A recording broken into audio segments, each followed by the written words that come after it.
presentación surge nada, uno cuando se recibe de la carrera de economía tiene que hacer una tesis de grado, digamos, y bueno, un poco las preguntas que me surgían a mí a raíz de sobre todo los últimos años y el alto nivel de volatilidad económica, la caída en los ingresos reales, bueno, muchos indicadores que en estos últimos años lamentablemente empeoraron. Bueno, un poco esas preguntas fueron las que me hicieron indagar un poco más en esto, y por eso un poco el título de la charla refiere a vincular un poco las tensiones que existieron, sobre todo desde 2011 a 2019. Podemos meternos un poco también después en el periodo más reciente, o sea, post-pandemia, digamos, y con la pandemia en el medio, pero sobre todo la investigación la centré en lo que es 2011-2019 y cómo esas diferentes tensiones fueron gestionadas o administradas por los diferentes hacedores de política económica de formas muy distintas, y cómo esas diferentes formas de administrar las tensiones en el frente externo impactan de forma diferente en las condiciones de vida de la población, en el salario real, etcétera, etcétera. Un poco para estructurarnos la cabeza, la idea es hacer un repaso muy breve de, bueno, los objetivos que hacen al trabajo, y por eso también, para que se entienda un poco más también lo que vamos a ver. Después un breve repaso de antecedentes teóricos, digamos, que obviamente no fui ni el primero ni voy a ser el último en haber estudiado un poco esto, pero en general es un tema que se investigó bastante en los diferentes contextos históricos y eso fue modificándose, entonces también está bueno repasar algunas cosas. Después, bueno, sabiendo que a partir de 2011 empezaron estas tensiones en el frente externo y eso fue un limitante a la hora de mejorar las condiciones de vida de la población, bueno, cómo operó, digamos, a partir de qué canales, frente a qué vías, básicamente en criollo empezaron a salir dólares. Y bueno, y a partir de eso, sobre todo, que quizás es lo más novedoso, si se quiere, del trabajo, es cómo a partir de que empezaron a salir esos dólares, cómo se los gestionó, ¿no? Y por último, bueno, ver un poco cómo impactó esto en las condiciones de vida de la población, tomando algunos indicadores que son como muy claves para ver si la sociedad está mejor o peor, básicamente. Vamos un poco con los objetivos de la investigación. Yo decía un poco, bueno, ver estas tres cosas, ¿no? Identificar, bueno, qué canales hay de salida de divisas de 2011 a 2019. Ahí lo peculiar, les decía, de cómo se administraron esas tensiones es dividir en tres periodos. O sea, uno tiende a pensar, o en nuestro sentido común está muy presente, decir, bueno, uno tiene un 2011-2015 es un periodo, es un mandato de gobierno, digamos, un ciclo político, y 2016-2019 suele ser otro. Yo medio que hago un corte entre 2016-2017 por un lado y 2018-2019 por otro, porque son diferentes formas de gestionar esas tensiones. Quizás no me focalizo tanto, y puede ser parte de la discusión de después, si las formas de gestionar esas tensiones eran viables o no viables, digamos. Uno puede decir tranquilamente de cualquiera de las posiciones dicotómicas típicas, el cepo cambiario era completamente inviable y no lo podía sostener en 2016, o desde otra posición política uno puede decir el nivel de endeudamiento que se manejó hasta 2017 fue tan alto que en 2018 te la ibas a pegar, digamos, en criollo. Yo no me focalizo tanto en si un esquema o el otro era viable, sino en lo concreto que terminó sucediendo, digamos, ¿no? Obviamente hay un montón de restricciones que las podemos discutir después, restricciones políticas, etcétera, etcétera. Y por último, el impacto en las condiciones de vida de la población, digamos. Bueno, breve paso de esto que les decía, antecedentes teóricos. Los principales trabajos que en mediados del siglo XX, más o menos, y un poco después, 50, 60 y 70, empiezan a elaborar el tema de que en Argentina se dificulta crecer sostenidamente por problemas intrínsecos a la estructura productiva argentina, que esa estructura productiva nos lleva a tensiones en el frente externo, ¿no? Esa idea está presente con la idea de los ciclos de stop and go, que para los que estudian economía lo deben haber visto seguramente en varias materias, así que no quiero ser muy redundante, pero que básicamente este mapita resume un poco cuáles eran las ideas, muy presentes, insisto, en los 50, 60 y 70, donde básicamente Argentina crecía económicamente 2 años o 3 años, y luego tenía crisis, crecía 2 años, tenía crisis, y así sucesivamente, hasta el 76, que bueno, ahora vamos a ver por qué no, pero digo, la industria en Argentina alcanzó un nivel muy grande en términos de volumen, de capacidad de generar empleo, etcétera, muy distinto al resto de los países de América Latina, y el crecimiento de esa industria conllevó básicamente a que, a medida que la industria fue avanzando en su proceso productivo, requirió cada vez más importar, traer de afuera de Argentina lo que se llama bienes de capital o bienes intermedios. Digo, puede ser, hoy sería una notebook, pero en ese momento era una máquina para fabricar autos, digamos. Eso implicaba que Argentina necesitaba dólares cada vez más para traer esos insumos y para poder satisfacer la necesidad de la industria, que a su vez era la que generaba. Lo que tenías es que los dólares para traer esas importaciones provenían únicamente en esta época, después eso cambia, pero en esta época provenía sobre todo de las exportaciones del agro, y el agro, como dice muy bien la diapositiva, tiene una lógica más inelástica de su oferta de exportaciones. ¿Qué significa eso? Básicamente que independientemente del nivel de tipo de cambio, básicamente, de la relación entre el peso y el dólar, los ingresos por exportaciones agropecuarias no se modifican tanto en términos de cantidades. Entonces, básicamente, por más que devalúes, la cantidad de exportación vendida efectiva suele modificarse poco. Entonces, eso es lo que llama la estructura productiva desequilibrada. Entonces, básicamente lo que pasaba era que a medida que Argentina crecía, se generaban esas tensiones en el frente externo, porque aumentaba la demanda de bienes industriales, porque aumentaba la demanda de bienes agropecuarios, y eso te hacía que te empiecen a salir dólares. Y la única forma de corregir eso en ese contexto, en un contexto donde no había tantos flujos de capitales hacia los países subdesarrollados, si se quiere, no, es decir, no podías tomar deuda para corregir eso, lo hacías corrigiendo el tipo de cambio, básicamente devaluando, y eso corregía la balanza comercial positiva, básicamente el intercambio entre Argentina y el resto del mundo, ¿no? En términos de bienes. Entonces, ahí te dejaban de salir dólares básicamente porque frenaban la actividad. Entonces eso se repitió mucho hasta el 75 en adelante, más o menos. Y a partir de ahí surgen otras tensiones. Como verán, estas tensiones que veíamos antes tenían más que ver con la economía real, como se suele decir, bienes, servicios, etcétera, producción. Después del 75 empiezan a tensionarse mucho más lo que es la cuenta financiera, digamos, la parte financiera de las transacciones de Argentina con el resto del mundo, sobre todo porque empieza a jugar un rol mucho más importante en los países subdesarrollados, en América Latina en particular, el endeudamiento externo, y al principio parecía que no, pero después ese endeudamiento externo empezó a generar tensiones también en la relación entre Argentina y el resto del mundo, sobre todo a partir del pago de intereses de deuda y el incremento de lo que es la formación de activos externos, básicamente la gente o las sociedades financieras, los fondos de inversión comprando dólares, ¿no? En criollo.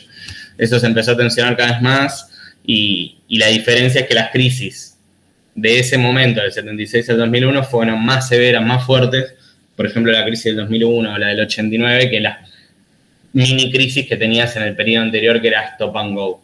Por eso algunos autores lo llaman el go and crash, digamos. La economía va con endeudamiento, todo parece bien hasta que en un momento la crisis es muy fuerte, ¿no? Otros autores que elaboraron bastante este tema del conflicto externo y las condiciones de vida de la población son Herchnoff y Rapetti, que básicamente hicieron un trabajo en 2015 donde básicamente lo que plantean es que en Argentina existe una divergencia, es decir, las tensiones en el frente externo se dan porque la capacidad productiva de la economía, sobre todo en las últimas décadas, no logra satisfacer las necesidades sociales, básicamente, digamos, las aspiraciones de salario real, de nivel de pobreza, etcétera, a las que estaba acostumbrada Argentina previamente, ¿no? Entonces, esa idea de que pensamos que vivimos mejor, que podemos vivir mejor de lo que vivimos, está muy presente en su trabajo, no como algo estrictamente mal, sino que se manifiesta mucho en esta idea de el tipo de cambio real de equilibrio macroeconómico y el tipo de cambio real de equilibrio social, digamos, ¿no? Para entenderlo fácilmente, con el dólar hoy, ¿no? Supongamos que no existe brecha cambiaria y que solo tenemos un único dólar a 100 pesos. Ese dólar a 100 pesos, o para que sea más burdo, a 50 pesos. Ese dólar a 50 pesos satisface las necesidades sociales, es decir, con ese dólar nosotros podemos comprar cosas importadas de afuera, podemos irnos a veranear a Brasil fácilmente, etcétera, etcétera, pero ese tipo de cambio es tan barato que te hace que te salgan tantos dólares de Argentina que no te permite equilibrar las cuentas externas. Entonces, básicamente, los números no te cierran. Si vos corregís eso con un tipo de cambio más alto, en vez de 50, pensemos, no sé, 200, vas a corregir las cuentas externas, pero dejas de satisfacer las aspiraciones materiales de la población, digamos, ¿no? Es otra vuelta para decir algo bastante similar. Otra visión así muy rápido es la de Kennedy, Íñigo Carrera, Graña, que bueno, un poco fue mi tutor, Damián, docente de estructura social argentina, que se ancla más, no sé si estoy yendo muy rápido, cualquier cosa, díganme, pero se ancla más en lo que es cómo se inserta Argentina en el resto del mundo, ¿no? En lo que es la División Internacional del Trabajo. Y frente a esa División Internacional del Trabajo, Argentina en las últimas décadas tiene un rezago, o decir, tiene una brecha productiva con respecto a lo que sería la condición media de producción. En otras palabras, Argentina es notoriamente menos productivo que Estados Unidos, por ejemplo, y ese menor nivel de productividad se fue ampliando a lo largo de los años. Y esa brecha, para que siga existiendo, se puede compensar, ¿no? Si está Nacho por ahí lo podrá explicar mejor que yo, pero se puede compensar sobre todo a través de algunos mecanismos. El principal es el aumento de la renta de la tierra, ¿no? Básicamente yo lo pienso como a medida que existen, dadas las condiciones productivas de nuestra tierra, que es bastante más productiva que el resto del mundo, que la tierra del resto del mundo, cuando aumenta esa renta de la tierra, por ejemplo, vía aumento del precio internacional de la soja, por poner un ejemplo fácil, el Estado puede apropiarse parte de esa renta, por ejemplo, mediante retenciones, por un ejemplo, y puede compensar ese rezago productivo. Y ahí pueden existir posibilidades de aumentar los niveles de vida de la población. Cuando no existe ese flujo de la renta de la tierra, se te hace muy difícil, puede ser mediante endeudamiento externo o básicamente pagarle al trabajo menos de lo que vale, se le suele decir. Pero bueno, básicamente eso, digamos. En todas las diferentes corrientes, lo que por lo menos a mí me motivó de la tesis es que todos la enfocan de forma distinta, pero todos más o menos concuerdan en que Argentina tiene un problema en el sector externo, que ese problema parecía solucionado en un momento, pero en 2011 vuelve a aparecer. Y por eso un poco la motivación de entender cuáles fueron los canales, digamos, y qué semejanzas y diferencias existen con los periodos previos cuando escribían muchos de estos autores. Por eso un poco, no sé si hasta acá hay alguna duda, estoy hablando muy rápido, díganme, pero háganme así, está todo bien. Creo que venimos bien, ¿eh? Bien. Venimos bien. Bien, excelente.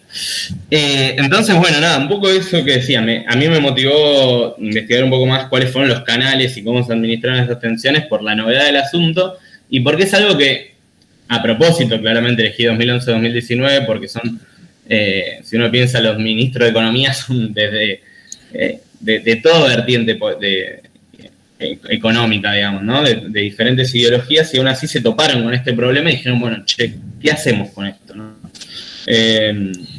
Entonces, bueno, una primera parte, veamos cómo es el periodo de conjunto, ¿no? Para eso tengo yo unos grafiquitos. Este gráfico a mí me encanta, debo decirlo, porque vincula básicamente el PBI, que es un buen indicador de si mejora la producción del país, la actividad económica, etcétera, y con eso hay mejores condiciones para poder distribuir la riqueza, para que la gente viva mejor, etcétera, etcétera. Y la cuenta corriente, que quizás es un término medio técnico, pero básicamente lo vamos a usar bastante, que básicamente es el lugar en el balance de pagos del país, básicamente es el lugar donde se registran las transacciones de bienes y servicios entre Argentina y el resto del mundo. Si, por ejemplo, acá, en 2006, la cuenta corriente, que aparece en el eje derecho, ¿no? La cuenta corriente refleja algo así como 6.000 millones de dólares, esto está todo en miles de millones, ¿no? El PBI en pesos constantes a 2004 y la cuenta corriente en millones de dólares. Si en 2006 refleja 6.000 y pico de millones de dólares, significa que en Argentina entraron en ese año 6.000 millones de dólares como resultado entre las exportaciones e importaciones, entre los viajes de extranjeros a Argentina y los viajes de Argentina al extranjero, etcétera, ¿no? Es bastante claro, me parece, que lo que tiene bueno este gráfico, que es que te muestra que Argentina venía creciendo muy fuerte entre 2006, en realidad de 2002, 2003 a 2011, y a partir de 2011 se empieza, la cuenta corriente empieza a ser deficitaria, ¿no? Salen muchos dólares entre el intercambio de Argentina y el resto del mundo. Y fíjense dos cosas. Una, hay una vinculación implícita acá entre el ciclo político, digamos, y la actividad económica y el resultado de cuenta corriente. Volviendo a lo que decían los autores antes, si vemos 2012, por ejemplo, 2014, 2016 y 2018, los años pares son los años no electorales, básicamente, y los años de menor salida de divisas, ¿no? ¿Eso por qué se da? Y al mismo tiempo menor actividad económica. Piensen que pasamos de 2011 a 2012 y cae la actividad, pasamos de 2013 a 2014 y cae la actividad, y así sucesivamente los restos de los años. Y a medida que pasan los años, la cuenta corriente cada vez cae más, digamos, ¿no? 2013 caemos más en 2015 que en 2013, en 2017 caemos más que en 2015.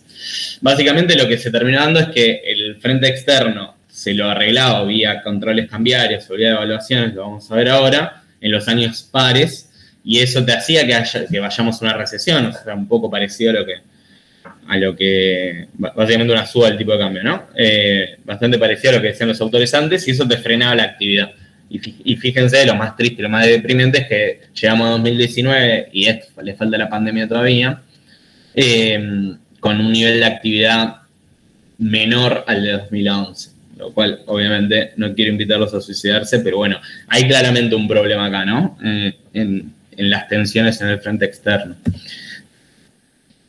No me deja pasar esto, no sé por qué. ¿Por qué se dieron esas tensiones, digamos? O sea, veíamos que en la cuenta corriente acá, que registra solo bienes y servicios, es decir, acá no tenemos la parte financiera, que la vamos a ver después. Vemos que hay un problema, digamos. ¿Cuáles fueron los canales, digamos? ¿Por dónde se empezaron a ir más dólares? Bueno, acá este gráfico está bueno porque te desagrega la cuenta corriente, es decir, te dice, che, a ver, ¿cómo comercia Argentina con el resto del mundo? Bueno, hay una parte que es bienes, que es esta línea negra, una parte que es servicios, que es esta línea azul, y una parte que es esta línea roja punteada, que es renta. ¿Qué entra dentro de renta? Básicamente la remisión de utilidades y dividendos de las empresas. Es decir, si Coca-Cola invierte en Argentina y gana X cantidad de plata y después la lleva a la casa matriz para seguir las inversiones, eso va en la renta, ¿no? Al mismo tiempo el pago de intereses de deuda también. Y vean un poco el tema acá. Se ve claramente que si bien es significativo históricamente, siempre el componente renta es deficitario en Argentina, siempre salen dólares por eso. En general, en todos los países no centrales, si se quiere, invierten más acá de lo que invertimos allá, los argentinos, si se quiere. Y al mismo tiempo, el sector de servicios también es históricamente deficitario, pero se fue amplificando, sobre todo, ahora después esto lo vamos a ver en detalle, en 2017 representa casi 10.000 millones de dólares de salida anual. Por eso, frente a, no sé, 2011, donde representaba más o menos 2.000. Pero ¿cuál es el tema? Si esos dos sectores son históricamente deficitarios, pasa algo en el sector de bienes, en el comercio de bienes con el resto del mundo, que no logra compensar ese, porque si en 2006 vos tenías casi 7.000 millones de dólares aproximadamente de superávit de cuenta corriente, cuando tenés servicios y renta deficitario, bueno, lo que termina pasando es que el rubro bienes, que antes era superavitario, empieza a caer sostenidamente. Si acá lo ven, pasamos, no sé, 2012, más de 10.000 millones de dólares superavitario a, o sea, 2015 deficitario por muy poco, 2017 muy deficitario. Entonces, eso significa que pasa algo ahí en el comercio de bienes, que entran menos ingresos de divisas. Dicho esto, es decir, acá tenemos las tensiones. Pensando un poco cómo se abordaron estas tensiones, ahí yo tomo sobre todo tipo de cambio real y reservas internacionales. El tipo de cambio real no hay mucha más ciencia, que es, para que se entienda muy bien criollo, el precio del dólar dividido por la inflación a lo largo del tiempo. ¿Por qué dividido por la inflación? Porque si no, no nos dice mucho de nuestra competitividad con el resto del mundo. Entonces, si tomamos el tipo de cambio real y analizamos un poco la evolución de 2006 a 2019, se pueden ver que hay periodos diferentes, digamos. Y esos periodos diferentes van a responder a lo que vamos a ver en la próxima diapositiva, que es la situación de reservas internacionales. Pero esto ya me permite distinguir varios periodos, ¿no? 2006-2011, donde no existían tan fuertes no existían los problemas en el sector externo. Eso venía de la mano con un tipo de cambio real muy alto. Y sobre todo alto relativamente a lo que vino después, ¿no? Pero digo, si el dólar, piensen que el dólar en enero de 2006 estaba a 100, o sea, no 100 real en el precio, sino que significa 100, o sea, vale 100, luego en, no sé, diciembre de 2015 pasó a valer la mitad, digamos. Es decir, entre 2011 y 2015 terminaste con un tipo de cambio real 50% más bajo. Luego, en 2016, después de la salida del cepo, la de Pratt Guide, no sé si se acuerdan, diciembre de 2015, ahí hay una devaluación, el dólar pasa de 9 a 15, se ve este saltito, pero luego sigue bajando, digamos, se mantiene todavía bajo, y eso es muy distinto a lo que pasa después de 2018, donde empiezan las devaluaciones fuertes. Por eso ahí yo distingo en dos periodos, porque sobre todo las condiciones de vida de la población van a ser muy distintas en condiciones así. Pero bueno, este gráfico me parece que es clave para entender bien dónde estamos parados, ¿no? A partir de 2011, la restricción externa coincide con una caída muy significativa del tipo de cambio real. Para los que somos más viejos, quizás se acuerdan, enero de 2014, yo estaba en Villa Gesell, había una devaluación, cuando estaba el ministro de Economía Axel Kicillof, una devaluación que pasó de 6 a 9 el dólar, que es este pequeño saltito que se ve acá. Fíjense que ya más o menos en septiembre de 2014 el tipo de cambio real ya vuelve al nivel anterior, digamos. En el medio de inflación, entonces cualquier aumento del precio del dólar, eso después te lo come la inflación. Entonces, esto tiene impactos en el sector externo. Y después la otra forma, o sea, yo veo tipo de cambio real y veo la dinámica de las reservas internacionales. Básicamente, cuántas reservas, cuántos dólares tiene el Banco Central para enfrentar los problemas en el frente externo, para enfrentar, por ejemplo, una corrida contra el dólar, etcétera, etcétera, ¿no? Fíjense que de 2002 a 2011 es muy notoria la tendencia positiva, solo cae el fines de 2005 un poquito y después vuelve a subir, y eso es porque se le pagó al Fondo Monetario Internacional la famosa deuda que venía de antes, entonces se le pagaron 10.000 millones de dólares y cayó de un saque, pero después tiene una tendencia muy marcada creciente hasta 2011 para adelante que caen fuertemente, por eso yo hoy distingo las tres formas de administrar las tensiones, ¿no? 2011-2015 lo que primó fue mantener el tipo de cambio bajo, o sea, un tipo de cambio que cada vez se apreció más, es decir, se hizo más fuerte el peso y más débil el dólar, en todo caso. Que eso tiene problemas, digamos, no es que estoy diciendo que es bueno, obviamente tiene problemas porque traer cosas de afuera se hizo muy barato. Ahora vamos a ver cómo lo sortearon, pero básicamente por algo estaba el cepo o el control de cambios. Pero bueno, básicamente desacumulación de reservas fue la principal estrategia. Y esas reservas se habían acumulado previamente, entonces había margen. Vos en 2002-2011 acumulaste un montón de reservas, el Banco Central tenía margen de maniobra, y de 2011 a 2015 lo que hiciste fue mantuviste el tipo de cambio barato, vendiendo dólares. Eso cambia en 2015 porque básicamente cuando llega el gobierno de Macri le paga los holdouts, ahora lo vamos a ver bien en detalle, pero básicamente se puede volver a endeudar, a partir del endeudamiento empiezan a ingresar dólares masivamente a Argentina, por eso la tendencia acá en el amarillo es claramente creciente, pero al mismo tiempo, como veíamos en el gráfico anterior, eso convivió con un tipo de cambio muy bajo todavía. Y bueno, después de 2018, quizás la historia más reciente la tenemos más fresca, pero ahí vean que las reservas son muy volátiles. Eso está muy asociado al préstamo con el FMI que te prestaba, después había una corrida contra el dólar, entonces el Banco Central vendía un día 10.000 millones de dólares y al día siguiente el FMI le prestaba 10.000, entonces es todo muy volátil. Pero bueno, ahora lo vamos a ver más en detalle. Bueno, y subiendo en periodos, muy rápido, voy a hacer esta parte así no los aburro. Pero veamos un poco los canales de las tensiones en el frente externo 2011-2015. Primero esto que les decía antes, esto ya lo mencioné, así que no quiero ser muy reiterativo, pero si desagregamos, yo antes les decía, bueno, en el comercio de bienes pasa algo, pero todos sabemos que el comercio de bienes es lo que se exporta y lo que se importa, digamos, lo que Argentina le vende al mundo y lo que Argentina trae del resto del mundo.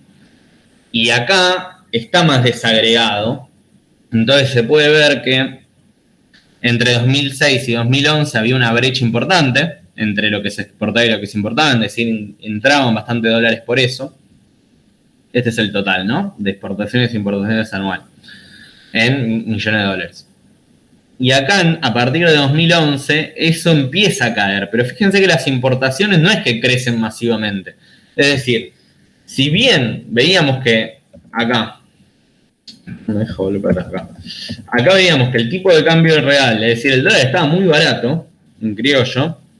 Eso no se condice con un incremento muy fuerte de las importaciones.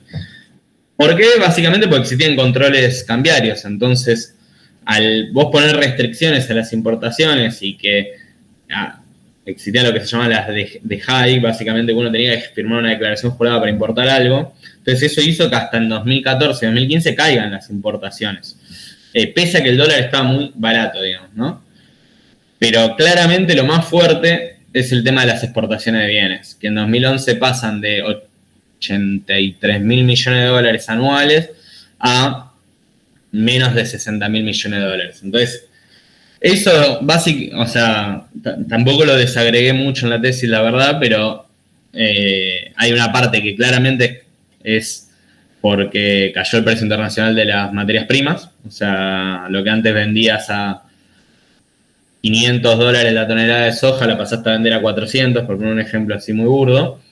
Hay un poco de eso, hay un poco también de haber perdido mercados en términos de cantidad de exportaciones, pero entiendo que el efecto es mayor de precio, pero bueno, si alguno sabe más, después lo discutiremos.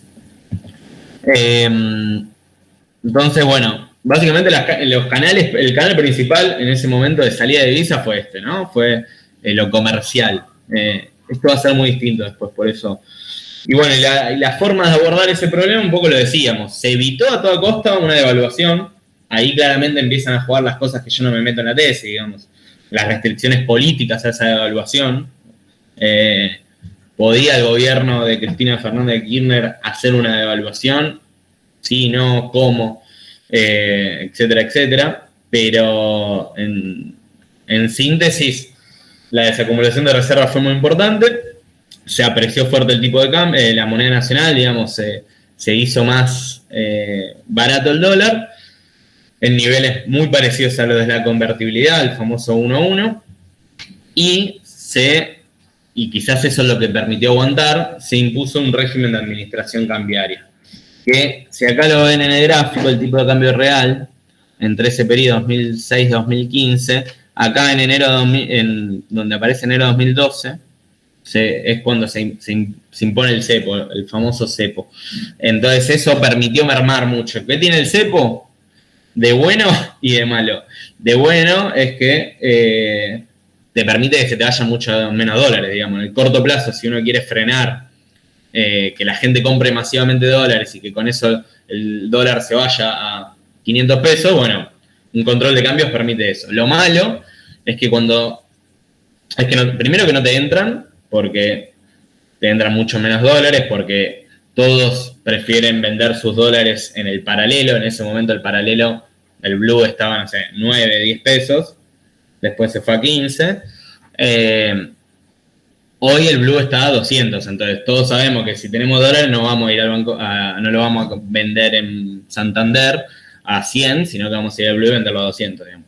Y eso es lo que razona cualquier persona que exporte y traiga dólares. Entonces esas tensiones te las genera el cepo, sumado a lo que veíamos antes relacionado a las importaciones, digamos, ¿no? Acá muy marcadamente que cómo caen las importaciones viene después por eso. Y eso te empieza a jugar en la actividad económica después. Pero bueno, dentro de todo, bueno, y lo otro, por eso también los periodos no son tan marcados 100%. Existió una devaluación del 16% acá, que es esta que les decía antes, pero es un saltito en el medio de una tendencia decreciente bastante marcada. No sé si hasta acá algo. ¿Estoy entendiendo? Perdón. No sé cómo era la mano. ¿Bien? Bueno, cualquier cosa interrumpan. Volviendo a la presentación. Ay, me está molestando algo de Meet. Pónganme un segundo. Bueno, 2016-2017 cambia bastante la mano, ¿no? Un poco, como mencionaba antes. Los canales empiezan a ser distintos porque al liberarse el control cambiario, 2017 fue el año de mayor salida de divisas por todos los rubros, un poco lo que veíamos antes. Perdón, ahí estamos. Esto muestra un poco el comercio de bienes y servicios con el resto del mundo y permite ver, tomé desde 2014 a 2017 para poder comparar con el periodo previo, ¿no? Fíjense varias cosas. La salida, si bien en 2016, después de la devaluación de Pratt Guy, que pasa el dólar de 9 a 15, se corrige un poco el déficit comercial, el año siguiente ya vean acá el cosito negro. Se corrige un poco, acá viendo bienes e importaciones, las exportaciones pasan a ser en 2016 un poco más altas que las importaciones. Pero en 2017 ya se corrige, se da vuelta la tortilla nuevamente, producto del atraso cambiario y producto también de que algo que no te pasaba antes, que es que cuando crece la actividad, volviendo a lo que decían los autores antes, cuando crece la actividad, naturalmente crecen las importaciones en Argentina. Porque todos importamos más, pues la industria necesita más insumos para abastecerse, etc. Entonces, cuando pasa eso y no tenés controles a las importaciones, fíjense que las importaciones pasan de 55 mil millones de dólares más o menos en 2016 a 65 mil más o menos. Entonces ahí tenés un canal donde se te están yendo. Pero el más notorio para mí, o el más fuerte, o lo más distintivo que tiene 2017, es que es un año, sobre todo 2017, donde se te van muchas divisas por turismo. Y eso se ve acá en exportaciones de servicios y en el neto de servicios, perdón, eso se ve en importaciones de servicios, que ahora lo vamos a desagregar un poquito, pero fíjense que se van desde servicios casi 10 mil millones de dólares, que Si lo ven acá es bastante más fuerte todavía. Este gráfico lo armamos con Santi porque si en 2015 se te iban de turismo 5.000, de viajes, voy de vuelta. Lo celeste es viajes, lo marrón es transporte y los servicios en negro, ¿no? Viajes incluye servicios es viajes más transporte, son las dos cosas. Argentina es deficitario en los dos. Transporte incluye, no sé, fletes. Argentina contrata fletes para mover la producción y para eso salen divisa, pues lo contratamos a Paraguay, por ejemplo, pasan esas cosas. Entonces, al ser deficitario en fletes y en transporte, siempre te salen dólares por eso. También sos deficitario en viajes. En general en Argentina, salvo algún año puntual, creo que 2002, cuando pasaste del dólar de 1 a 4, en general salen más dólares de los turistas argentinos que se van a veranear afuera que de los que entran. Eso en 2015, viajes representaba 2.000 millones de dólares. En 2017 pasó a representar 6.000 millones de dólares. Lo cual hace que por turismo se te vayan, por servicios en conjunto, casi 10.000, como decían. Eso es muy importante, digamos, porque cuando veíamos antes vuelvo bastante atrás, la cuenta corriente acá en 2017, tenemos que explicar por qué 2017 fue el año donde se te fueron 30.000 millones de dólares en ese año, ¿no? Bueno, a priori, volviendo acá, turismo y importaciones juegan un rol clave, pero sobre todo turismo. Entonces, acá puse 2017 la previa al estallido. Todos sabemos que 2018 fue el año donde explotó un poco todo, pero veamos un poco por qué. Además de lo que ya dijimos. Todos los componentes de la cuenta corriente en 2017 se fueron significativamente, digamos, ¿no? Fueron deficitarios. Bienes, que antes siempre era superavitario, pasó a ser deficitario, salvo en 2015 que era un poquito deficitario, en 2017 fue muy significativo, servicios también se incrementó y renta también se incrementó. ¿Qué se incrementa ahí en renta? Básicamente se incrementa lo que son los intereses de deuda. ¿Por qué? Ahora vamos a ver, pero básicamente a partir de 2016 empezaste a endeudarte, entonces también empezaste a pagar intereses de deuda. Ahora vamos a ver bien en detalle eso, pero básicamente 2017 demostraba que algo estaba funcionando muy mal, o sea, 30.000 millones de dólares de déficit de cuenta corriente es el histórico a nivel los últimos 25, 30 años de piso, no sé desde cuándo, pero de 2002 para acá es muy significativo. Y bueno, vuelvo un poco a las estrategias. Entonces, 2016-2017, Prat Gai, ministro de Economía, Sturzenegger, presidente del Banco Central, para que los que no tienen tan presentes. ¿Tenían estas tensiones en el frente externo? Bueno, ¿cuáles fueron las políticas, digamos, para enfrentarlas? La primera y principal, la que te cambia todo el esquema, es la de los primeros días del mandato de Macri, que fue la liberación del cepo, del famoso cepo, la liberación del control cambiario, cierta apertura comercial en términos de bajar aranceles a las importaciones y eso, pero no tan discriminada como fue en los 90, y la apertura de capitales. Básicamente, que sea sencillo que entren y salgan capitales financieros internacionales a Argentina. Eso es lo que permitió, entre otras cosas, esto, una justificación también, esto lo pensaban en términos de, al llegar Macri al gobierno, querían generar un shock de confianza. Yo no sé si ustedes eran muy chicos en ese momento, pero estaba toda la idea de la lluvia de dólares, de ir a recorrer los diferentes foros internacionales donde se juntan empresarios para decir, che, vengan a invertir a Argentina, etc. Entonces, toda la apuesta estuvo volcada a que ingresen dólares a Argentina a partir de inversiones extranjeras. El endeudamiento externo fue clave, para eso se le pagó a los holdouts, que ahora vamos a ver un poco cómo fue eso, los famosos fondos buitres, y eso permitió acumular reservas y, sobre todo, apreciar el tipo de cambio, es decir, seguir manteniendo el dólar barato.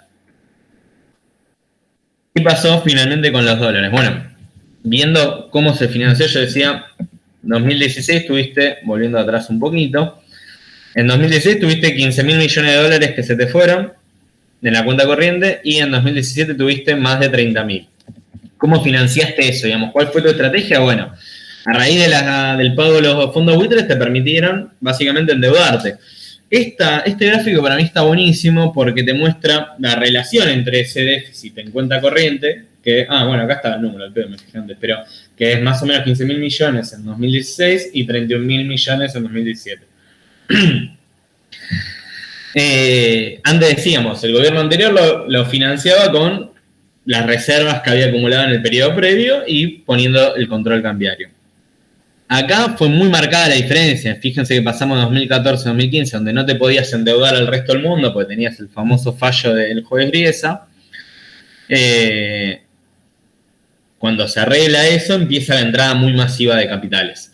Entran 35.000 millones netos, o sea, esto es neto, no es total lo que se termina entrando, en esto también hay pagos, o sea, en realidad entraron más que eso, porque tenés que restarle lo que le pagaste, pero tenés 35.000 millones en los 2 años. Y eso te permitió acumular reservas los 2 años, por eso el verde es positivo, y financiaste esa salida. ¿Cuál era el esquema? Muy resumidamente, para los que no lo tienen tan presente, en 2016 y 2017, además de abrir los mercados de capitales, lo que tenías es que se puso una tasa de interés en pesos, las famosas LEVAC, no sé si se acordarán, que eran mucho más altas que la inflación. Hoy tenés una tasa de interés negativa, por ejemplo, pero tenés una tasa de interés muy alta y un tipo de cambio muy barato. Por más que para nosotros en ese momento el dólar a 20 era una locura, como vimos en los gráficos, en términos reales era muy barato. Y como tenías libre entrada y salida de capitales, había una rentabilidad muy grande de los fondos de inversión porque lo que hacían era traían sus dólares acá, lo pasaban a pesos, tenían una tasa de interés más alta que la que tienen en lo que es la tasa de interés internacional, que suele ser la tasa de interés de lo que sería el Banco Central de Estados Unidos.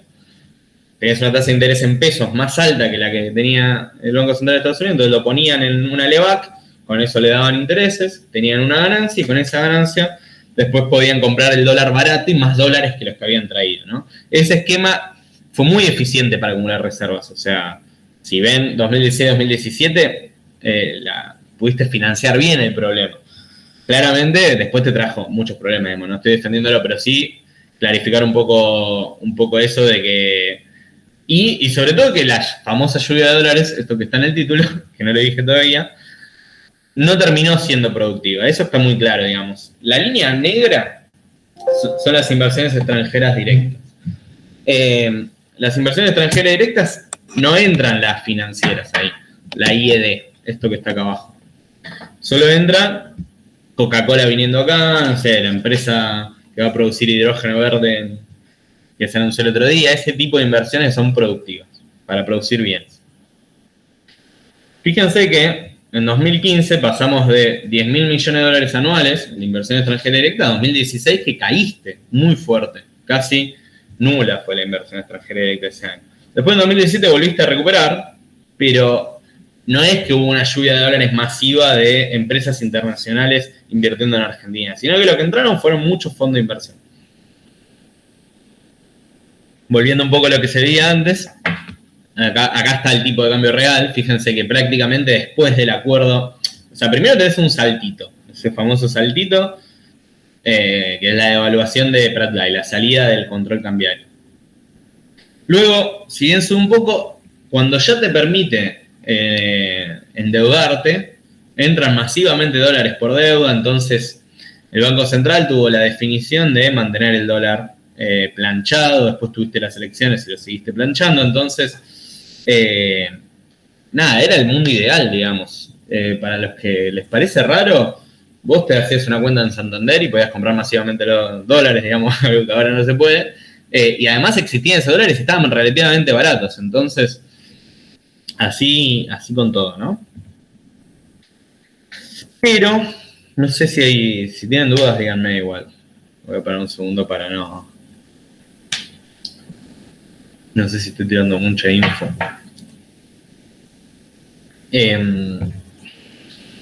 Bueno, 2018-2019 cambia bastante la mano.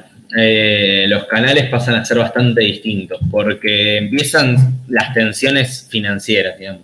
La novedad de 2018-2019, a diferencia de lo que pasaba en 2011-2015 o en 2016-2017, es que las tensiones, los problemas, las salidas de divisas, los canales por los que se te van dólares, no son los mismos que antes. No tienen que ver con turismo, no tienen que ver con el comercio de bienes con el resto del mundo, sino que son estrictamente financieros. Y eso tiene que ver sobre todo con las diferentes tensiones, o sea, todos no importa el porqué de la crisis, pero todos sabíamos, volviendo acá atrás, que estos 31.000 millones eran insostenibles, que en algún momento iban a terminar devaluando. Y eso lo seguían sosteniendo con la deuda, hasta que el mundo dijo no les presto más, y ahí fue la famosa corrida cambiaria de abril de 2018, donde el dólar pasó de 20 a casi 30, si no me equivoco. Después la del 30 de agosto de 2018, donde el dólar pasó de 30 a 40 más o menos, también de un saque. Entonces, todas esas tensiones que ahora las vamos a ver, hicieron que el gobierno recurra al famoso Fondo Monetario Internacional. Acá está este gráfico que parece que tiene la bandera de Italia en todos los años. Está bueno porque tiene tres cosas. El bar RRI, que es este verde, básicamente te dice si acumulaste reservas ese año, ese trimestre, pues está dividido en trimestre, primer, segundo, tercer y cuarto, y así sucesivamente, de 2018 y 2019. Si ese verde es positivo, básicamente es que terminaste el trimestre con más reservas en el Banco Central de las que tenías antes, ¿no? El blanco, básicamente es la entrada de dólares vía deuda. Y el rojo es la adquisición neta de activos financieros, que en criollo sería básicamente cuánta gente compró activos financieros en dólares. Entonces sería básicamente el resultado entre la compra y venta de dólares por parte de las sociedades financieras o los hogares, digamos. Nosotros yendo a comprar dólares al Banco Santander antes de que devalúen. Todo eso entra en lo rojo. Fíjense que las corridas del segundo trimestre de 2018, o sea, de abril, y las de agosto se notan mucho, o sea, se fueron muchos dólares por eso, 10.000 millones de dólares, digamos, una guasada. Y la del tercer trimestre de 2019 también es muy significativa, más de 15.000 millones de dólares. Eso es el famoso pospaso, no sé si se acuerdan, 12 de agosto de 2019, cuando pierde el gobierno de Macri y al día siguiente hay una corrida muy fuerte.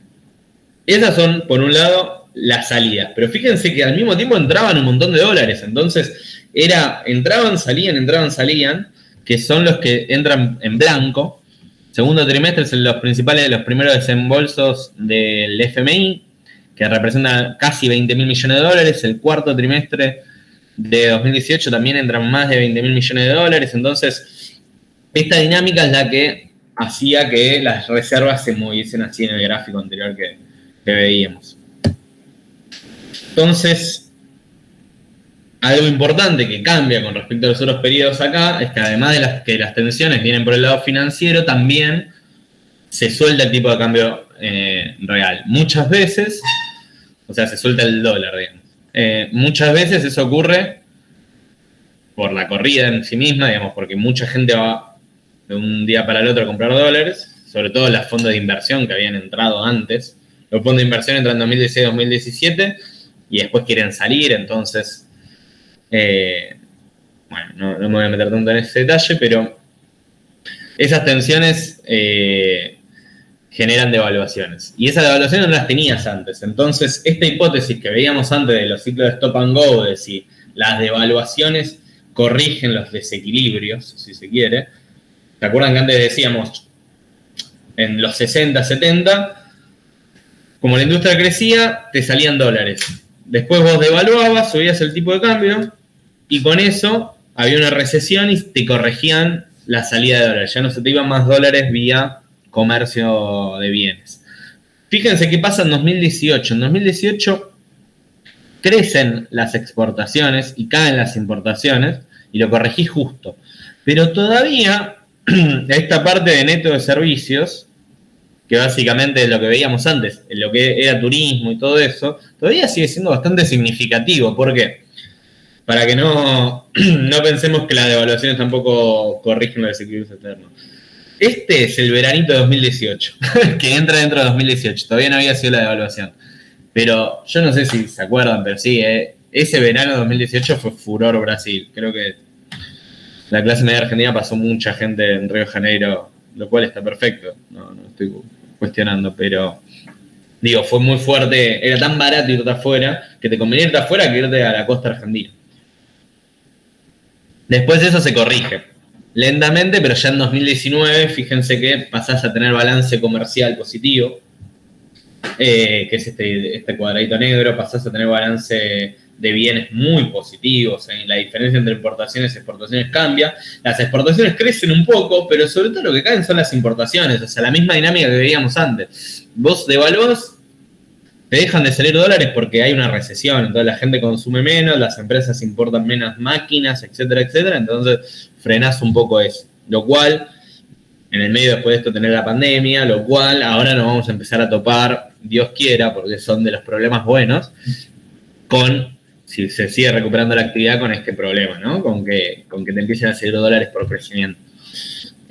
Bueno, ¿y qué estrategias son para abordarlo? Un poco la historia que conocemos todos. El acuerdo con el FMI cambió un poco esto, porque el FMI te pone condicionamientos, entonces la deuda externa con el FMI cumple un rol distinto, porque por ejemplo el FMI por momentos no te dejaba que vos definas el tipo de cambio. O sea, yo no me acuerdo quién era el ministro de Economía, y creo que Duhovne quería tener un sistema de tipo de cambio con bandas, básicamente, que el dólar oscile entre, no sé, 35 y 29 pesos. Eso el FMI no te lo dejaba, o sea, era la discusión, ellos decían, no, vos lo tenés que dejar libre, entonces el dólar se podía ir a 70 de un día para el otro. Entonces empieza a jugar un rol clave ahí, el Fondo Monetario.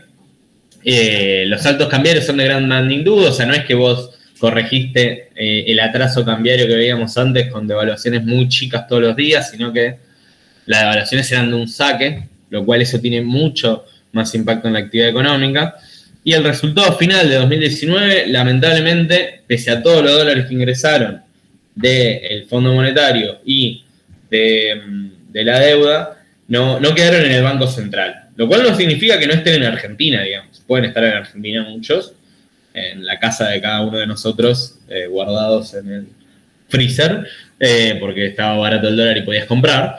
Pero lo que está claro es que no los tiene el Banco Central, lo cual terminó haciendo que en septiembre de 2019, medio que ahí yo corto la investigación, porque es como, bueno, acá ya se cierra la etapa, con la imposición de un nuevo control cambiario, todavía bajo la administración de la Cunza, que era el ministro de Economía de Macri. Pero bueno, nada, un poco eso como para cerrar la etapa. Veamos un poco acá para que se entienda lo que les decía antes. Acá tenemos lo que sería el tipo de cambio real, que es el verde, o sea, básicamente el precio del dólar sobre la inflación, y las reservas internacionales son lo negro. Fíjense que las reservas internacionales pegan saltitos muy claros, o sea, acá pega un salto muy importante, acá pega otro, acá pega otro, acá pega otro, acá, y así sucesivamente. Esos son todos los desembolsos del FMI. Básicamente el FMI venía un saque y te decía, tomá, de $1.000 millones. Pero, si las reservas internacionales son 100 en el 1 de enero de 2018, fíjense que a diciembre de 2019 representaban un 20% menos, o sea, un 80 sobre 100. Y el tipo de cambio real sí se nota que queda más alto que lo que había en enero de 2018. Pero, esto es importante. Pero, quizás la novedad o lo paradójico de este periodo, de estos 2 años, es que en general vos decís, che, devaluaste un montón. O sea, el dólar creció muchísimo.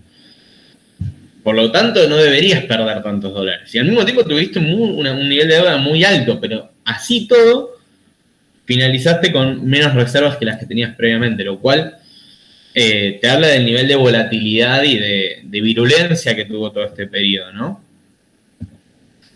Bueno, Y hasta acá, si quieren, me meto un corte y ahora seguimos, no queda mucho, ya casi estamos. No sé cómo venimos, pero si alguno quiere preguntar algo, ahí está. El mal llamado. No sé si alguno tiene alguna consulta, algo que quieran discutir, algo que quieran preguntar o algo.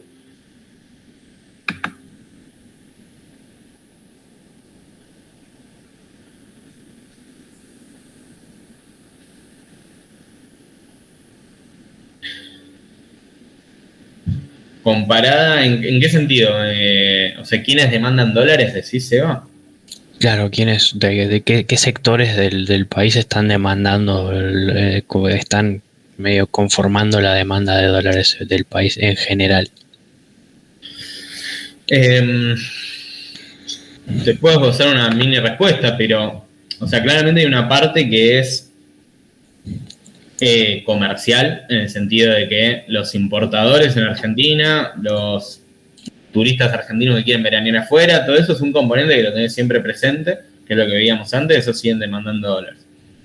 Después tenés una parte que particularmente se agudizó en los últimos 40 años, sobre todo desde los 80 para acá, que tiene que ver con la famosa economía bimonetaria y los agentes comprando dólares para resguardarse de la pérdida de valor que tiene el peso diariamente con la inflación, digamos. Entonces, esa particularidad que tiene la economía argentina de ser el cuarto país del mundo con más dólares, después de Estados Unidos, Panamá y Ecuador, que son los tres países que tienen dólar como moneda doméstica, te hace que claramente los ahorristas también son un componente central en la demanda de dólares. Y por eso la parte financiera también empieza a jugar un rol. Yo la verdad que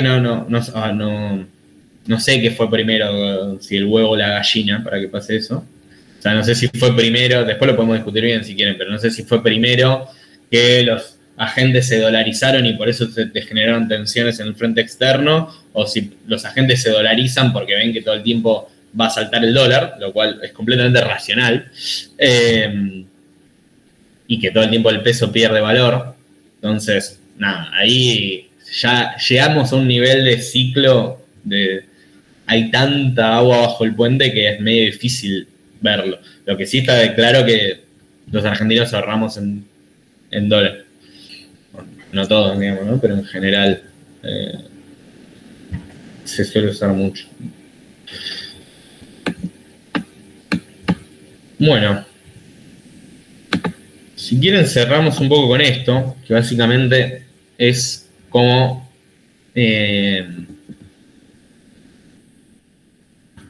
cómo impactó todo esto en las condiciones de vida de la población, digamos. Y acá es medio paradójico, digamos. Yo acá tomé 4 variables. En primer lugar, desocupación. Vamos a ver salario real, después la brecha entre el 10% más rico y el 10% más pobre, y por último, pobreza. Y a su vez dividí en los 3 periodos en función de cómo se administró, ¿no? Algo que ya les anticipo es que en general de 2011 para acá no tuviste mejoras muy significativas. O sea, te apareció el problema en el sector externo, dejaste de crecer, dejaste de mejorarle la vida a la gente. Es como bastante lineal. Salvo alguna que otra cosa que tienen leves mejoras momentáneas, en general suele verse muy claro. Fíjense que acá tenemos la tasa de desocupación en el lado derecho, que va de 6 a 11, y el tipo de cambio real del lado izquierdo, digamos, ¿no? Que va de... tiene 100 acá en 2006, si no me equivoco. Sí.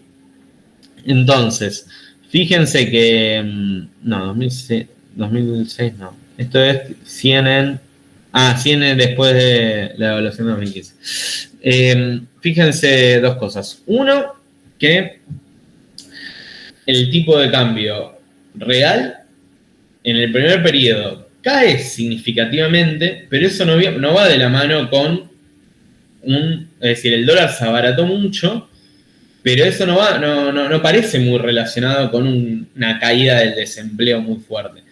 A diferencia de lo que pasó entre 2002, 2003 y 2011, donde el tipo de cambio estaba alto y a su vez el desempleo cayó muchísimo. O sea, vos venías de una crisis donde el desempleo estaba 25, llegó a estar, si no me equivoco, y bajó muy fuerte hasta más o menos 6-7%.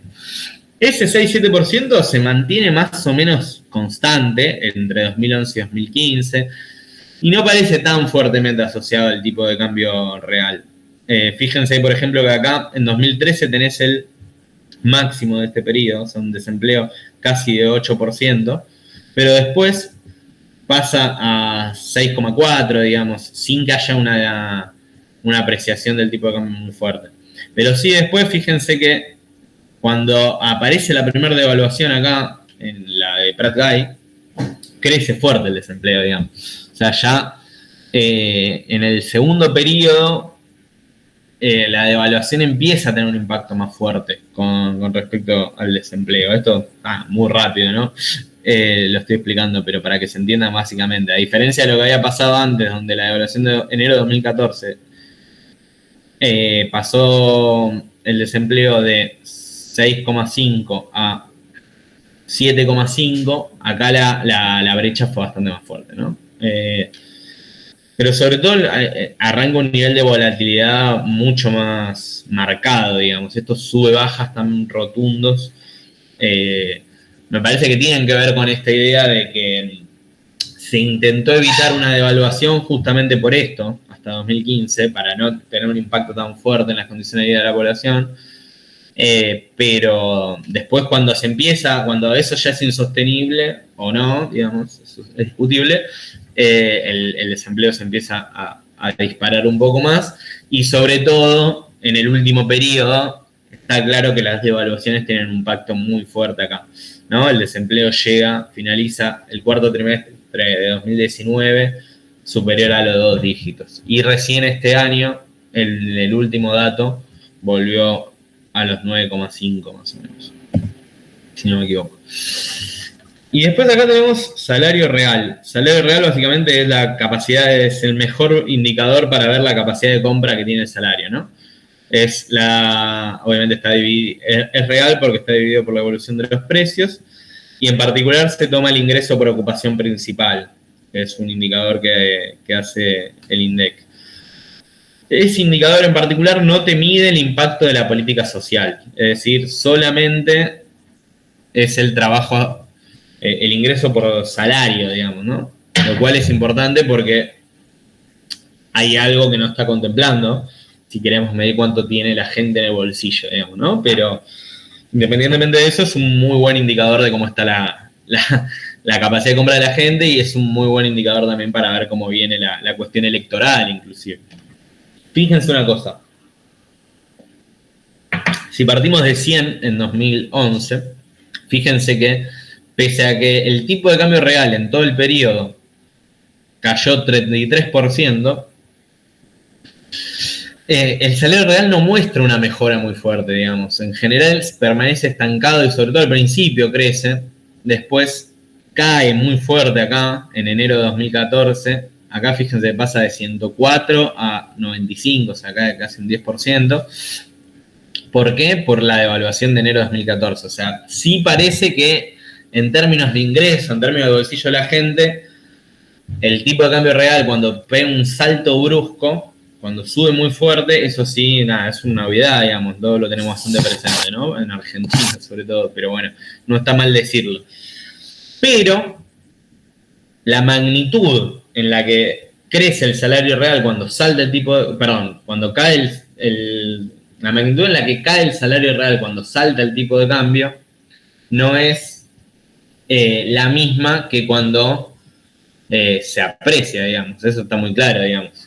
Es decir, si la caída del tipo de cambio real no te hace esto que muestro acá, digamos, el tipo de cambio real queda un 33% frente a que el salario real se estanca y tiene una leve mejora del 1,3%, digamos, al final del periodo, y esto es hasta el segundo trimestre, o sea, hay que ver qué pasaba después.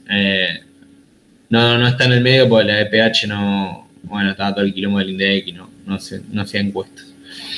Entre 2016 y 2017, fíjense que ahí crece, también eso explica los resultados electorales de Juntos por el Cambio en 2017, donde era la época dorada. El tipo de cambio real queda en un 5%, pero el salario real crece muy poco, digamos. O sea, crece un 2%. Y el último también demuestra, es un buen indicador para ver los resultados electorales de 2019, porque hay una caída muy fuerte del salario real de aproximadamente un 20%, producto de que un tipo de cambio real sube un 33%. O sea, está claro que parece haber una relación inversa entre tipo de cambio real y salario real. Hay que hacer mucho más análisis econométrico. Lo que hice yo fue bastante simple, la verdad, y modesto, pero es un tema de interés, así que nada, hay que seguir laburándolo. Pero a grandes rasgos quiero dejar esa idea. Parece haber una relación entre salario real y tipo de cambio inversa, o sea, sube el precio del dólar, caen los salarios reales, pareciera que algo ahí hay, pero está claro que al revés no parece ser de la misma magnitud, es decir, que caiga el tipo de cambio real no te hace que te suban el salario real tan fuerte. No sé si se entendió esto, pero bueno, cualquier cosa, pregunta. Y por último, dos cosas más. Esto es brecha de ingresos. Básicamente es un indicador que te permite decir cuál es la diferencia entre los ingresos del 10% más rico de la sociedad y del 10% más pobre. O sea, es un buen indicador para ver cómo se distribuye la riqueza, digamos, ¿no? Este es el único indicador que muestra una mejora sostenida entre, no sé si sostenida, pero una mejora entre principios de 2011 y 2015. Es decir, frente a que el desempleo estaba relativamente estancado y el salario real aumentó un poquito nomás, casi que se estancó también, la distribución mejoró un poco. Fíjense que acá en la parte derecha del gráfico tenemos cuál es esa diferencia entre el 10% más rico y el 10% más pobre. Fíjense que pasamos en 2011 más o menos de entre 20 y 21 veces la diferencia a menos de 17 a fines de 2015. Eso significa que el 10% más rico ganaba 17 veces más que el 10% más pobre. Y eso después va empeorando. En 2016-2017 también es el único indicador que, pese a que acá mostrábamos una mejora en los ingresos, bueno, el desempleo está más estancado, el 2016-2017 empeora un poco la distribución. Pero poco, fíjense que después vuelve a bajar. Hay una devaluación brusca, fíjense 2018-2019, la distribución del ingreso empeora muy notoriamente. Por último, y cerramos, la pobreza. Condensa todo, condensa el nivel de, o sea, si la persona está desocupada o no, qué nivel de ingreso real tiene, y la brecha de ingresos son todos indicadores que te miden cosas distintas, pero la pobreza es como medio lo que te termina de condensar todo, porque incorpora también la política social, digamos, ¿no? Porque una persona puede ser pobre o no, independientemente de si gana bien o gana mal, quizás porque cobra una jubilación, por ejemplo. Fíjense que entre 2011 y 2015 la trayectoria de la pobreza es bastante constante, es esta línea roja, se mantiene más o menos entre 23 y 25%, pero la pequeña devaluación, este pequeño saltito en enero de 2014, que luego baja un montón, hace que suba muchísimo la pobreza, ¿no? Llega a un 29%. Entonces finaliza el periodo con una pobreza mayor con la que arrancó. Es el único indicador, así que termina siendo peor que en 2011, en 2015. Igual falta el dato de el segundo semestre de 2015 porque no estaba, entonces quizás ahí seguramente haya bajado un poco porque ya quedó un poco atrás la evaluación. Y 2016-2017 hay una mejora bastante fuerte. Esto también, insisto, había un ingreso de capitales financieros muy fuertes y había un margen muy notorio. La economía en 2017 crece bastante, entonces se nota una caída de la pobreza importante, digamos. Pasa de casi un 30% después de la devaluación de Pratt-Guy a volver a un 26%, digamos. Niveles que no se alcanzaban en 2013. Pero luego, ahí sí, nuevamente, los saltos cambiarios hicieron que aumente muy fuerte y finalice en 2019 con un 35,6% de pobres. Lo cual, bueno, nada, medio fuerte. Y hoy estamos en 40,6, si no me equivoco, después de la pandemia. Bueno, cierre, un poco de conclusiones y si quieren charlemos algunas cosas. Pero nada, aquí se dejó un cuadro así como, nada, por si quieren chusmearlo, algo como para tener todo bien dividido, digamos, ¿no? ¿Cuáles fueron los canales por los cuales empezaron a salir divisas? ¿Cómo se administraron? ¿Cómo fueron los efectos en la población? En líneas generales, no quiero ser muy repetitivo, pero fíjense, el último, el rojo, está muy claro que todos los indicadores empeoran, o sea, las devaluaciones muy bruscas tienen un impacto contractivo, hay menos actividad y la gente vive peor en el corto plazo al menos, ¿no? Todo esto es corto plazo lo que estoy diciendo. Quizá después puede pasar otra cosa. Pero en el corto plazo tiene un impacto muy negativo. Pero el atraso cambiario tampoco es que te genere unas mejoras muy fuertes, digamos. Estoy siendo un poco optimista, me parece. Pero con excepción de algunos indicadores como la distribución del ingreso entre 2011 y 2015 y las leves mejoras que tuviste entre 2016 y 2017 en pobreza y en salario real, en general son más parecidos a estancamiento que una mejora significativa como la que tuviste entre 2002 y 2011.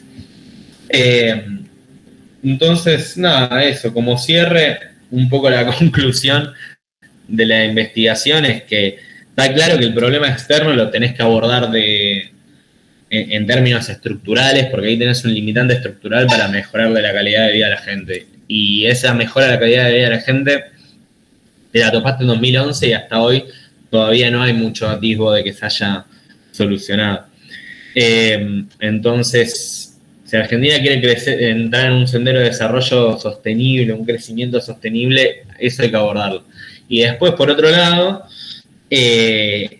con respecto al comienzo de 2011, ningún indicador muestra significativamente una mejora. Y ya vamos 10 años, digamos. Si le agregamos la pandemia, es como agregarle otro rojo más al cuadro, ¿no? Entonces, bueno, nada. Eso por un lado.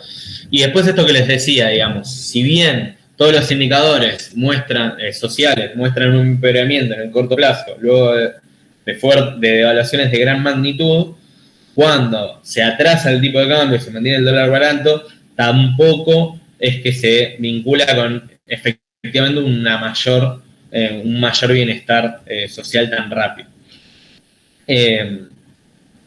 Bueno, no, eso. No sé. Hablé un montón, así que opinen, escuchen. Perdón si fui muy rápido. No sé si quedó algo que quieran que vuelva. Vuelvo, no tengo problema. Bueno, buenísimo, Gonza. Ahora sí se abre ese momento para más dudas y para un ida y vuelta.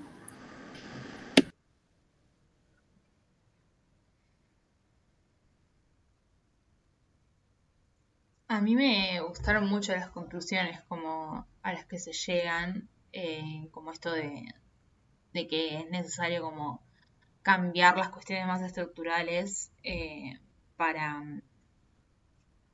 como no estancarse como estamos estancados y como que nada, me lleva también a un pensamiento como de decir, ¿qué onda? Ponele, si aumentan un montón las inversiones extranjeras directas, como por ejemplo lo del hidrógeno verde, y tenés un montón de inversiones así mejores, como si en algún momento es posible lograr como ese cambio estructural a través de todas estas inversiones nuevas que está viendo, si llega a haber más, o si también ponele tenés como un limitante internacional del no poder desarrollarte más, no poder como...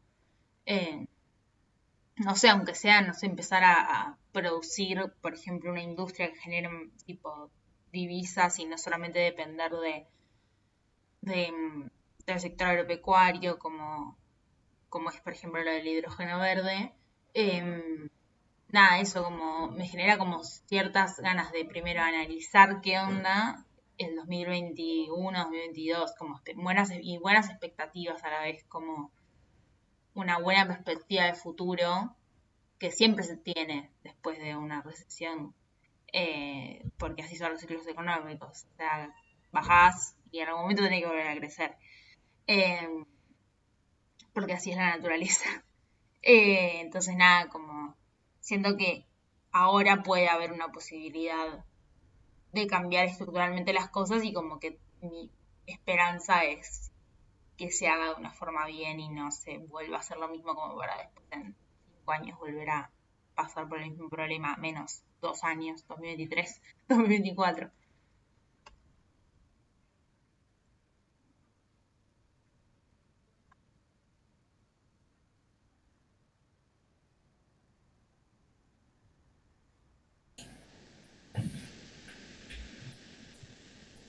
En los últimos años, ¿cuáles fueron las medidas más significativas que podemos recordar que se hayan tomado respecto a la moneda extranjera en el país? O sea, por ejemplo, desde la pandemia.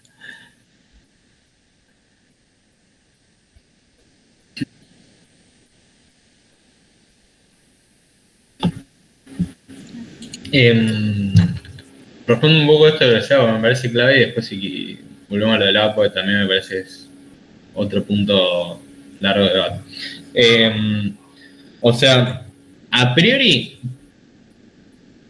o sea, esta investigación podría avanzarla, ¿no? Y seguir con 2020-2021 y decir, bueno, en septiembre de 2019 se impone el control cambiario y después de 2020 y 2021 se fue más que abriendo ese control cambiario, en el medio llegó la pandemia y se fue cerrando más. O sea, hoy el control cambiario de septiembre de 2019 es menos fuerte que el de hoy, ¿no? En términos de importaciones y otras cosas que abarca. El cupo de $200, no sé si se acuerdan, ese tipo de cosas. Entonces, ahí hay una continuidad del control de cambios como herramienta. Yo creo que eso, o espero que así sea, quizás es más una manifestación de deseo que otra cosa, debería haber un quiebre cuando se cierre el acuerdo con el FMI, porque eso es lo que va a terminar haciendo, o sea, va a marcar los próximos 5 años ese acuerdo, básicamente. Argentina tiene que pagar en diciembre de este año alrededor de $2.000 millones y en marzo del año que viene $3.000 millones, cuando en el Banco Central hoy tenés 4.500 millones de dólares de reservas netas aproximadamente. O sea, no tenés la plata para pagar, básicamente.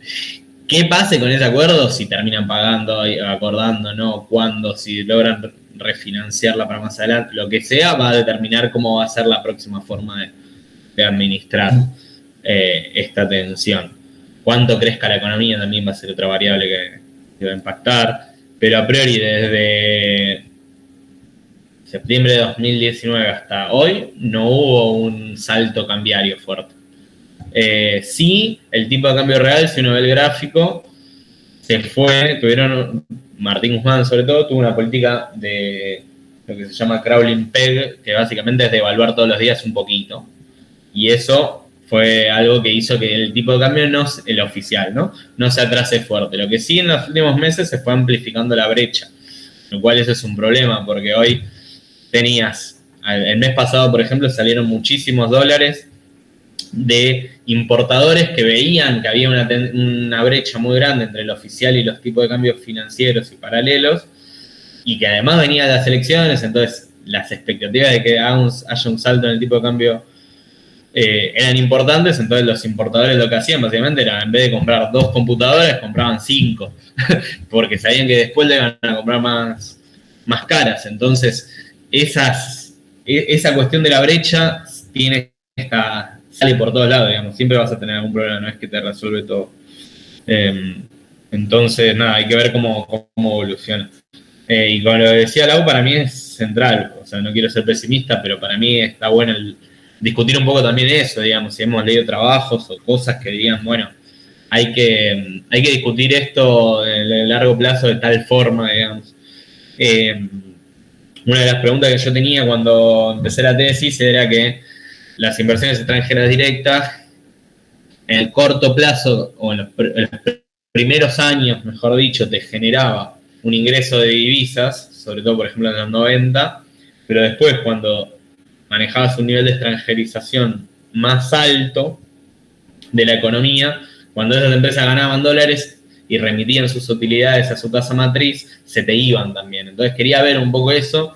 La verdad es un poco lo que vimos en el gráfico, no es tan significativo. O sea, no es que el problema fue que Coca-Cola se llevó sus ganancias afuera. O sea, eso se mantuvo más o menos como siempre, digamos, tenés déficit ahí, sí. Pero sí, claramente el shock que deberías tener en inversiones directas para solucionar estas tensiones cuando creces tiene que ser de una magnitud muy grande.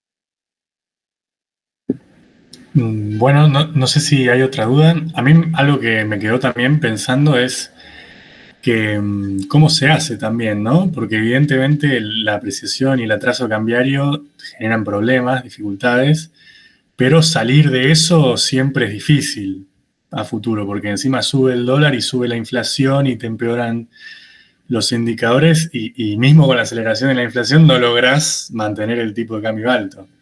Así que eso también me da como curiosidad a futuro de cómo se podría lograr tener como un tipo de cambio que esté bien, que no esté trazado y llegar a ese punto.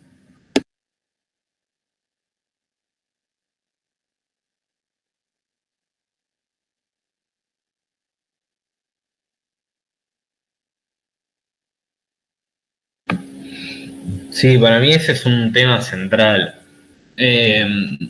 Creo que inclusive en los economistas de las diferentes visiones económicas, creo que en general suele haber disensos en cómo enfrentar el problema, pero sí creo que hay un consenso en qué no hacer, digamos.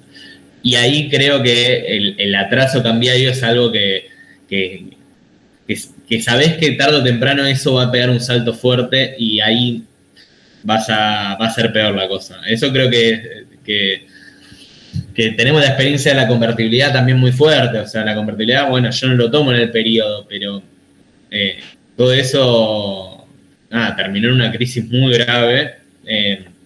Y después parecía que se había resuelto el problema, pero después volvimos a un esquema de atraso cambiario muy grande. Y después salir de eso, sí, lamentablemente, las devaluaciones son también muy fuertes. Entonces, yo creo que un esquema de más o menos con el nivel de inflación que manejamos, de mantener eso, que suba todos los días el dólar un 0,01%, que eso no tiene un impacto en actividad tan fuerte, intenta acompañar la inflación. No es la solución, claramente, ni va a traer resultados sí o sí positivos, digamos, porque tranquilamente, si todos sabemos que el dólar va a subir un poquito cada día, nos anticipamos a esa suba, digamos. Siempre los agentes pueden operar alrededor de eso. Pero bueno, no sé. Me parece clave esto que dice Sandy, digamos. Y sí, hay algo en la estructura productiva, que es lo que decía Lau antes, que me parece que también es central.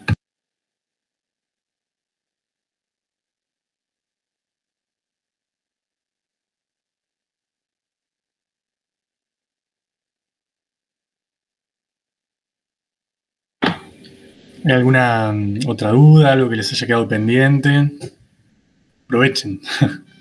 Y si no, ya vamos cerrando.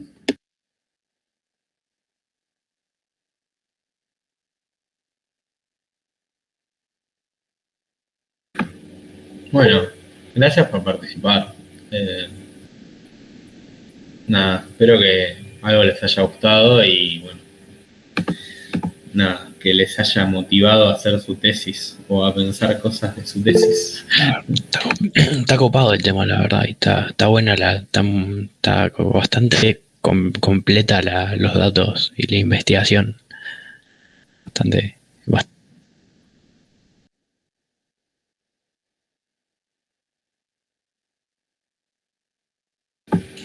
Sí, hasta que me muera. Sale el libro. No, y Santi se repuso, la verdad que no sé si vieron los gráficos, están re lindos. Así que nada, No, gracias, Gonza. Gracias, Gonza, y no, yo también que pude ver tu trabajo desde atrás, la verdad que también un laburazo. Así que te agradecemos todos.